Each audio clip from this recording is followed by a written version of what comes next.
good? Oh, welcome everybody. It is Wednesday. This is our weekly Wednesday live stream, real estate live stream Q&A. Welcome. My name is Robert Cabaz with eXp Realty. We are bringing this to you live from the new Perspective Media studio in Port Huron, Michigan. I was going to say downtown Port Huron, but I don't know if this is considered downtown. Is this considered downtown Port Huron? It's very close. You could walk there, right? I could walk. I could bike. You could bike. You could bike. Yeah, you could walk there. It'd be a while. Well, we're close enough. We'll call it downtown. Welcome. We do this every single Wednesday. I'm answering your questions live about real estate here on Facebook, Instagram, and YouTube today. We're going to be talking all about for sale by owner, the do's and the don'ts, all the bad, the good, whatever you want to talk about. For sale by owner, why you should not do it. That's going to be a little later. So, but first, as always, if you have anybody looking to buy, sell, or invest in real estate, please send those people to robcabaz@gmail.com. We would be happy, very happy to help those people this year. And then also, if you need to start your home search, if you want to get a valuation of your home, what kind of equity you have in your home, you want to check out the open houses coming up this weekend. You want to do all of that on my website, which is www.robertcabaz.com. You can, it's a pretty cool website, check it out. And then finally, if you want to know more about eXp Realty, if you're a current agent, you want to become an agent, and you just want some more answers, you need to learn about the company or just in general about the real estate career, please send a DM to @Robert_Cabaz, and that's on Instagram, which we are live on today as well, currently. So if you guys are just joining us, please feel free, like, comment, share the stream. If you have questions, make sure you comment. We can talk about anything. It's a beautiful day out today. We are officially in spring. I'm going to call it. It is spring. We're officially here. So for all those people that said they're waiting for the spring is now. Right, Josh? Yeah. So spring is now, so you want to list now. The inventory is still low. We're seeing a little bit more inventory, but the inventory is still low. It's still getting gobbled up. Every second that it's on the market, we're seeing still multiple offers every single listing that comes out. Yeah.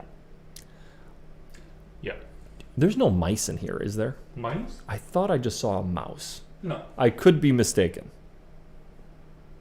There should be. I don't want to have a live freak out on air, but maybe that was just my eyes. I think it's just your eyes. I don't think I saw a mouse. Anyway, there's no mice here. Unreal. Holy cow. All right, so any questions to begin? Josh from Perspective Media. We do not have anything to begin with. What about on Instagram? Nothing on Instagram. Okay. All right then, fine. Just people watching. Just people watching. Well, if you just joined us again, welcome. This is our weekly Wednesday live stream. We are talking about for sale by owner. Should you do it? Everybody thinks they should right now because they're hearing all these great stories about how somebody lists a house and it's gone in 10 seconds and they had 20 offers and it went well above what they asked. So like, why do I need to pay a real estate agent? I can just do it myself. I can just put it on Zillow or on Craigslist or put it on Facebook and we're going to get maximum dollar and it's blah, blah, blah, yada, yada, yada. Anyway, I'm here to kind of talk about that, why you should. If you're going to do it, look, if you're going to do it and you want to try to save the money, I say go for it. I won't stop you. Obviously, I can't stop you. So do what you're going to do, but I'm here to just kind of give you the facts and the data, and it's just simple math, guys. So number one, should you for sale by owner? You listing for sale by owner. So you're going to put it on Zillow or you're going to put it on Facebook and you're just going to say, okay, guys, my house is for sale and this is the amount of money that I want. Sure. You are not exposing your house to the maximum amount of buyers that are out there. So if all the agents are not seeing it, that means the maximum amount of buyers, they're not seeing the house. So if you're not getting the maximum amount of buyers through the house to see it, you're not going to be getting the maximum amount for the house that you could be getting. Does that make sense? The more people you get through, the more offers that come in, the higher that drives the price. It's just, that's how everything works. So by you just listing it on Facebook or on Zillow and you're just like, okay, well, I did my job and we'll wait till get all these offers come in. You might get offers, sure. Are they going to be the absolute highest offers you could get? Are you leaving tens of thousands of dollars on the table by trying to save 3% to an agent? And I say 3% because 90% of for sale by owners still offer 3% or 2.5% to a buyer's agent anyway. So what you're really saving is only 2.5% or 3%. So we've done videos on this in the past, but what I tell my clients is, you're telling me that me working 60 hours a week, real estate, this is what I do, I live, breathe, everything real estate, you're telling me I cannot get you more than 2.5% to 3% for your house to justify my cost? I think you're wrong. I think I can. I would take that bet any day. So that is number one. You will not expose the house to the maximum amount of buyers to get maximum price. Any questions, Josh? We're just rolling right into this topic today. Yeah. Nothing is no. Oh, we do have on Instagram, we have Mullen Photography as, how long does a home inspection normally take? Great question. Thank you, Mr. Mullen. Home inspections take typically, depending on the size of the house, but you're typically between 2 and 3 hours, I would say. Obviously, the bigger houses, you're more on the 3-hour side. Smaller houses, 1.5 to 2 hours. That is our typical time with the inspections. Unless there's like a ton of stuff wrong with the house and they've got to sit and kind of write a long report, or they want to sit and talk about every little issue. It could go a little longer, but typically 2 to 3 hours I would plan for. So great question. We're talking for sale by owner, why you should not do it, even though it may seem like the right thing to do. Number two, whether agents want to say they will or won't, the bottom line with this is agents will neglect to show for sale by owner houses. I mean, and they may even still show them, but they will try and steer their clients away from your house because it is a for sale by owner. It's just the way it works. I mean, majority of agents, not saying we do it, but the majority of agents will neglect to show that house. Once again, not exposing your house to the maximum amount of buyers possible. So at the end of the day, if this is a pride thing for you, if this is you just don't want to pay the money, at the end of the day, you want to get the maximum amount of buyers through your house, which drives the price up. Okay, so if you're saving 3%, let's do simple math. For a $100,000 house, you're saving 3%, which is $3,000. And so say you sell for $100,000 when maybe a realtor could have got you $107,000. So even with paying the $3,000 to the realtor, you're still netting an extra $4,000. So that's where the kind of the discrepancy comes in of, we're showing our value by getting you more for your house. So you could be potentially losing out on more money, even though you think you're saving $3,000, you're actually losing $4,000. So keep that in mind. Number three, you just don't have time. When you get in, especially in this market right now, you're going to list your house. You may get 10 offers. What are you going to do with 10 offers? When are you going to have time to go through and sort through 10 different offers, read all the verbiage, try to understand the contract terms, try to, now we have to get a hold of all these people. Are we going to do a highest and best? Do you know how to do a highest and best the right way legally? All that stuff takes time. And if you have a full-time job or you have kids, and it's a big ordeal to sort through that stuff and figure out what you're going to do, how you're going to counteroffer, how you're going to negotiate. That's a big headache. Oh, anything else, Josh? What do we got? Welcome, everybody. If you're just joining us, we're talking for sale by owner today. We are live, Instagram, Facebook, YouTube live. We do this every single Wednesday. If you have any questions, please put them below in the comment section and we will take care of them. Also, if you could please share the stream, I would be greatly appreciative of that. We want to try to get as many viewers as we can. We're talking real estate, guys. We talk kind of the no BS. We give you straight, honest answers, and we tell you exactly what's going on in the market. So if you have any questions like that, please feel free and ask away. Josh, it's time for your monologue. What do you have planned? We'll wait. We do have a question. We have a couple questions. On Instagram, Matt Mullen asks, when listing a home, does a walkout basement count in the square footage? When listing a home, does a walkout basement get included in the square footage? This is a very debated question, and I've heard different answers on this. So different appraisers will give you different answers. From what I understand, the best answer that I was told is that if you have a walkout basement, it depends on the grade of the outside of the house. So if the walkout basement, say the whole back of the house is showing, and then the grade gradually goes up to only 80% of the house is showing, you can only use what's 50% and below, I believe, is the terminology they use. So it can get kind of dicey. That is a question I would just say is more for an appraiser because it constantly is. The answer to that question is constantly changing. I think that if it's a walkout basement, you would be able to use a majority, a true walkout basement. You should be able to use a majority of that square footage as living square footage or livable square footage. So, great question. Thank you. And then Michael Bell on Facebook asks, how difficult is it to buy a foreclosed property from bank or the people that lost the house? Should you have a realtor? Yes and no. It depends on. It can get it depends. If it's a foreclosed property that's already been foreclosed upon, they've already gone through the short sale process, that's done with, and it's ready to go. It's not that difficult. There's a lot more paperwork involved, and it's not a quick process. That's usually anytime you're dealing with a bank, it takes longer because it's got to go through the manager, then it's got to go through the next guy, then you just basically got to climb the ladder, and it's difficult. Especially if you're trying to buy with a mortgage. And I tell my clients all the time, I'm real. There's not a lot of a great deal foreclosures out there right now. Everybody here, because we were trained in 2009 and 10 and 11, we heard the word foreclosure and everybody thinks, oh, we're getting this fantastic deal. Right now, there's not that many good deals that are foreclosed on. They're still paying premium there. There's not enough room for you to buy this foreclosure and say, oh, I'm going to update this and that. Now we're going to make $80,000 in equity right away. There's just really not. So people get hung up on that. Oh, well, we need to buy a foreclosure because it's the better thing to do. It's the smarter thing to do. When really it's really not the smarter thing to do. You're wasting a lot of time. You're gonna be hitting yourself in the head a lot because you're gonna be losing out on these deals to cash buyers that are coming in and investors. That's what they do. Now, if you're an investor, you have the cash. You can buy. You can close in 3 days. You can be quick with everything, and you have experience and all that.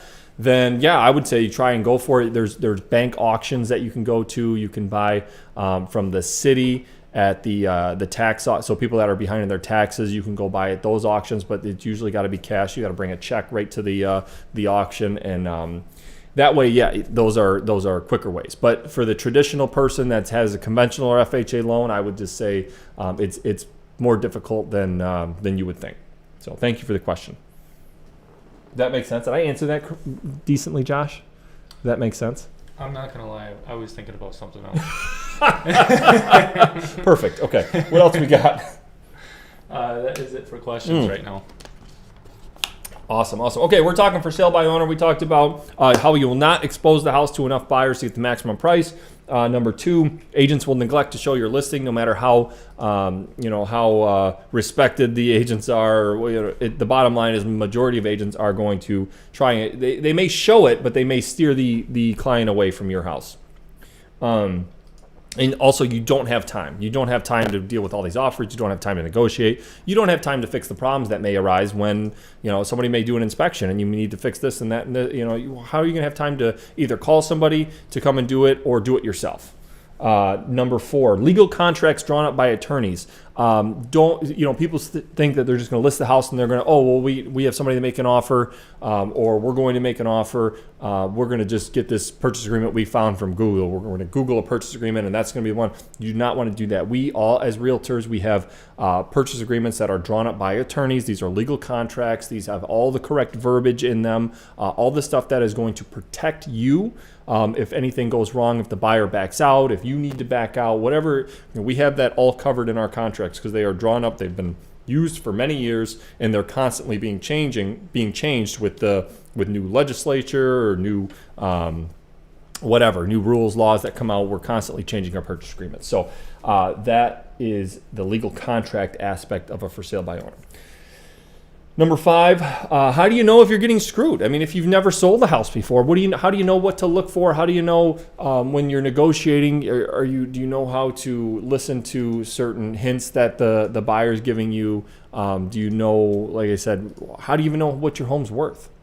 How did you come up with the value? Are you just thinking, oh well, I put this, and this in there, and I came up with this value? There's a lot of what ifs in that scenario. Anything else, Josh?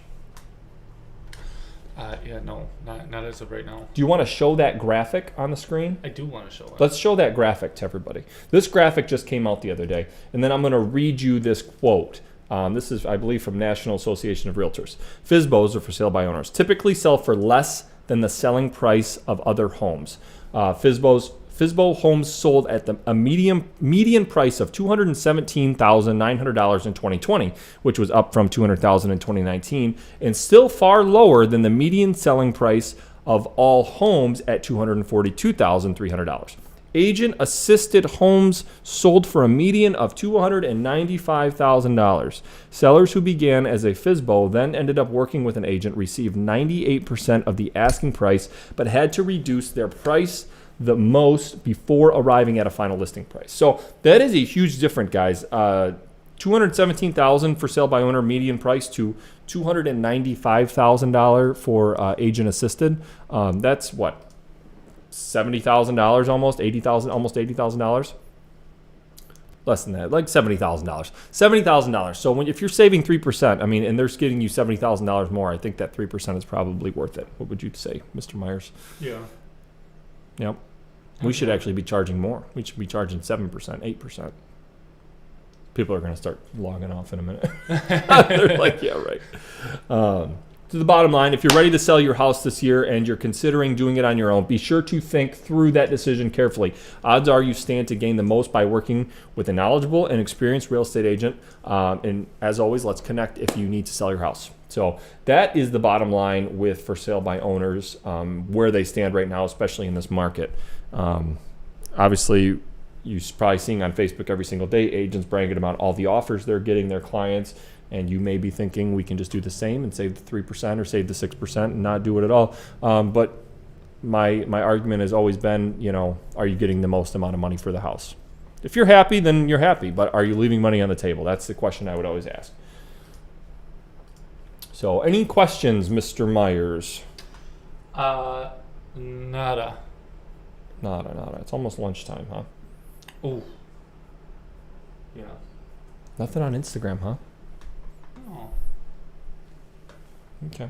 Well, if you guys are just joining us, this was our for sale by owner live stream. We were talking for sale by owner, why it's important not to do it. And basically, you can always go back and watch any of these. They're loaded on my Facebook. They're loaded on my YouTube. They don't stay on Instagram though for some reason. They go away after 24 hours. It only stays in the story on Instagram. Yeah. They don't save anymore. But anyway, you can watch them on YouTube or Facebook. And any of my live streams, we keep them all there. So also, what was I going to say? I had something else to say. Is there any benefit to selling for sale by owner? I don't think so. It's not even like the thing too is what I tell people all the time is that you don't even have to pay the upfront. Like they're like, well, 6% so much. It's like, yeah, you don't pay it until you close, and you know how much you're actually getting, and you know how much more the agent got you. You're paying. It's not, if you had to pay it up front, that's a totally different story. If I was like, hey, I'm your agent, I need you to write me a 6% check of what I'm going to potentially sell your house for, in 30 days. But that's not the case. You pay at the closing. So I think people just see that big number, but Yeah. What else? Anything else? Nothing else. Yeah. No, we're golden. Any last minute questions, guys? Please feel free. Shoot them in now. We'll leave it open for another couple minutes here.